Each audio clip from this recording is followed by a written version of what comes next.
ইমাম আহমদ ইবনে হাম্বল রাহমাতুল্লাহি আলাইহি জগৎ বিখ্যাত একজন মুহাদ্দিস ছিলেন, যিনি লিখেছেন মুসনাদে আহমদ হাদিসের কিতাব।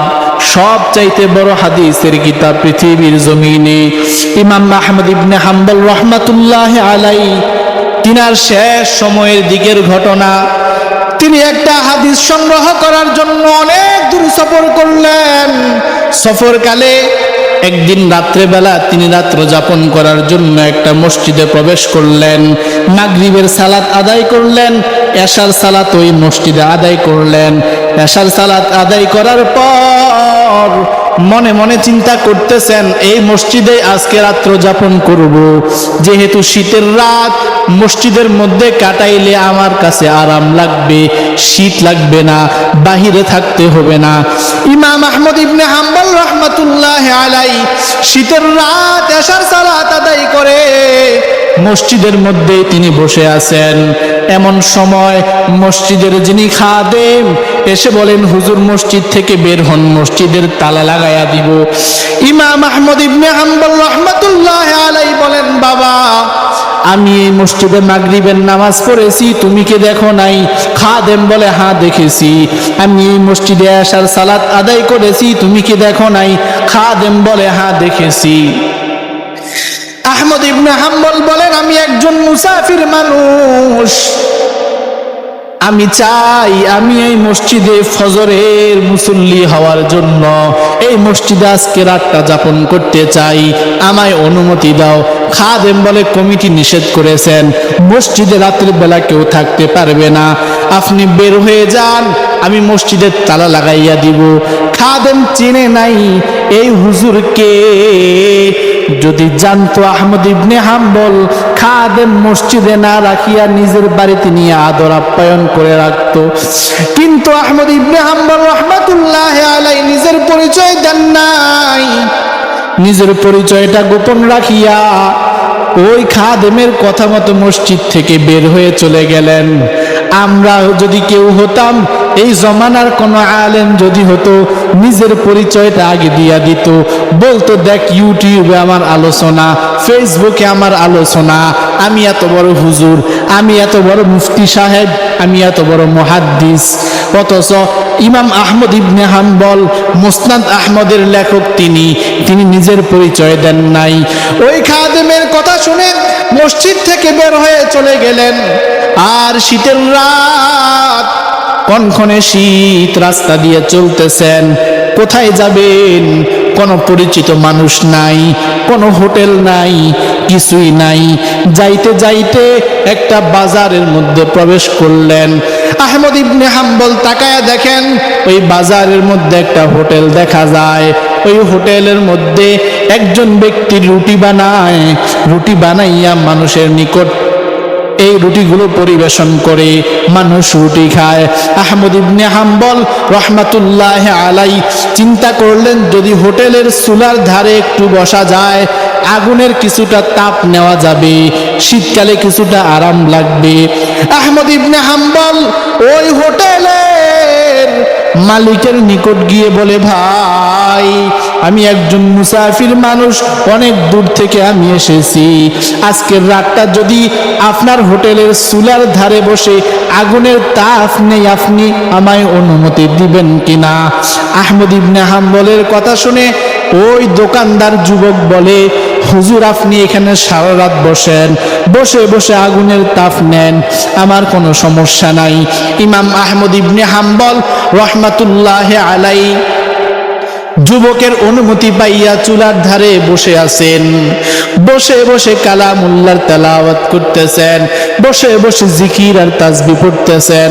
আহমদ ইবনে হাম্বল তাকায়া দেখে, এই যুবক একা একা রুটি বানায়, এই যুবক একা একা রুটিগুলো তাওয়ার মধ্যে গরম করে, এই যুবক একা একা মানুষের নিকট গিয়ে পরিবেশন করে।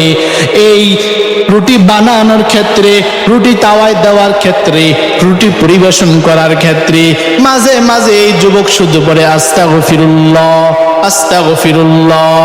আহমদ ইবনে হাম্বল ঘন্টার পর ঘন্টা এখানে বসা, দেখতেছেন যুবক একটু পরে পরে আস্তাগফিরুল্লাহ পড়ে, একটু পরে পরে আস্তাগফিরুল্লাহ পড়ে। রাত যখন শেষ হয়ে গেল, আহমদ ইবনে হাম্বল বলেন, বাবা সারা রাত তোমার দোকানের চুলার ধারে বসলাম, তুমি সারা রাত রুটি বানাইলা, রুটি তাওয়ায় গরম করলা, রুটি মানুষকে খাইতে দিলা, তোমার জবানের মধ্যে বারবার আমি দেখেছি তুমি আস্তাগফিরুল্লাহর জিকির করো। তুমি কেন শুধু আস্তাগফিরুল্লাহ পড়ো? তুমি কি অনেক বড় কোনো গুনাহ করেছো? যুবক বলে, হুজুর না না, আমি কোনো গুনাহ করি নাই, আমি আস্তাগফিরুল্লাহর ইস্তিগফারের আমল করি। কারণ আল্লাহর নবী বলেছেন, কেউ যদি ইস্তিগফারের আমল করে আমার আল্লাহ তাকে মুস্তাজাবুদ দাওয়া বানায়া দেয়। মুস্তাজাবুদ দাওয়া হলো যে দোয়া করলে আমার আল্লাহ দোয়া কবুল করে নেয়। যুবক বলেন, হুজুর নবীজি বলেছেন কেউ যদি বেশি বেশি ইস্তিগফার পড়ে আমার আল্লাহ তাকে মুস্তাজাবুদ দাওয়া বানায়া দেয়। আহমদ ইবনে হাম্বল বলে, তাহলে তুমি কি মুস্তাজাবুদ দাওয়া? যুবক বলে, হুজুর হ্যাঁ আমি মুস্তাজাবুদ দাওয়া। এই জীবনে আমি যত দোয়া করেছি আমার আল্লাহ আমার কোনো দোয়া খালি ফিরায়া দেয় নাই। আহমদ ইবনে হাম্বল আশ্চর্য হয়ে গেলেন, যুবক কি বলে? যত দোয়া করেছো সব দোয়া আল্লাহ কবুল করেছেন। যুবক বলে, হুজুর সব দোয়া আমার আল্লাহ কবুল করেছেন, একটা দোয়া ছাড়া। একটা দোয়া শুধুমাত্র কবুল হয় নাই। আহমদ ইবনে হাম্বলের কৌতূহল বেড়ে গেল, কি এমন দোয়া যেটা আল্লাহ এখনো কবুল করে নাই? জিজ্ঞেস করলেন, যুবক কি এমন দোয়া যেটা আল্লাহ তোমার এখনো কবুল করে নাই? যুবক বলে, হুজুর শুনেছি বর্তমান জমানার সব চাইতে বড় ওলি, সব চাইতে বড় মুহাদ্দিস, যিনার নাম আহমদ ইবনে হাম্বল, যিনি বিশাল হাদিসের কিতাব লিখতেছেন, শুনেছি তিনি নাকি জমানার সবচাইতে বড় মুহাদ্দিস। আল্লাহর দরবারে দোয়া করেছি, আল্লাহ আমার মৃত্যুর আগে জমানার সবচাইতে বড় মুহাদ্দিস আহমদ ইবনে হাম্বলের সাথে মোলাকাত করায়া দিও। এই দোয়াটা এখনো কবুল হয় নাই। এটা সারা জীবনে যত দোয়া করেছি সব দোয়া আল্লাহ কবুল করে নিছেন। আহমদ বিন হাম্বল যুবকের কথা শুনিয়া চোখের পানি ধরে রাখতে পারলেন না, কান্না করে করে বলে, যুবক তুমি বড় ধন্য, আমার আল্লাহ তোমার কোন দোয়া অপূর্ণ রাখে নাই, আমার আল্লাহ তোমার এই দোয়াটাও কবুল করে নিছেন। যুবক বলে, কিভাবে? আহমদ ইবনে হাম্বল বলেন, আমি হলাম বর্তমান জমানার মুহাদ্দিস ইমাম আহমদ ইবনে হাম্বল। যুবক শোনা মাত্র হুজুরকে জড়া ধরে কান্না করে শুরু করেছেন। হুজুর বলে, বাবা ইস্তিগফারের আমল তোমার এতটা দামি করে দিয়েছে। এই বলে আহমদ ইবনে হাম্বল তিনার কিতাবের মধ্যে লেখেন, কেউ যদি মুস্তাজাবুদ দাওয়া হতে চাও আজ থেকে ইস্তিগফারের আমল শুরু করে দাও। বেশি বেশি পড়ো আস্তাগফিরুল্লাহ, আস্তাগফিরুল্লাহ রাব্বি মিন কুল্লি যামবি ওয়া আতুবু ইলাইহি লা হাওলা ওয়ালা কুওয়াতা ইল্লা বিল্লাহ। পুরোটা পারলে পড়েন, না পড়লে শুধু এতটুকু পড়েন আস্তাগফিরুল্লাহ। আমার নবী জিনার জিন্দেগিতে কোনো গুনাহ নাই। আল্লাহর নবী বলেন, আমিও প্রতিদিন 100 বার ইস্তিগফার পড়ি। আমার নবীও প্রতিদিন 100 বার ইস্তিগফার পড়তেন। যদি কেউ ইস্তিগফারের আমল করে আমার আল্লাহ তাকে মুস্তাজাবুদ দাওয়া বানায়া দিবে। যা দোয়া করবেন তাই কবুল হয়ে যাবে। আমল একটাই, আস্তাগফিরুল্লাহ, আস্তাগফিরুল্লাহ, আস্তাগফিরুল্লাহ, আস্তাগফিরুল্লাহ। কেউ যদি এভাবে আস্তাগফিরুল্লাহ 100 বার পড়ে 4 মিনিট সময়ও তার লাগবে না। 4 মিনিট সময় ব্যয় করিয়া প্রতিদিন যদি কেউ 100 বার আস্তাগফিরুল্লাহ পড়ে আমার নবীজির সুন্নতের আমল হয়ে যাবে।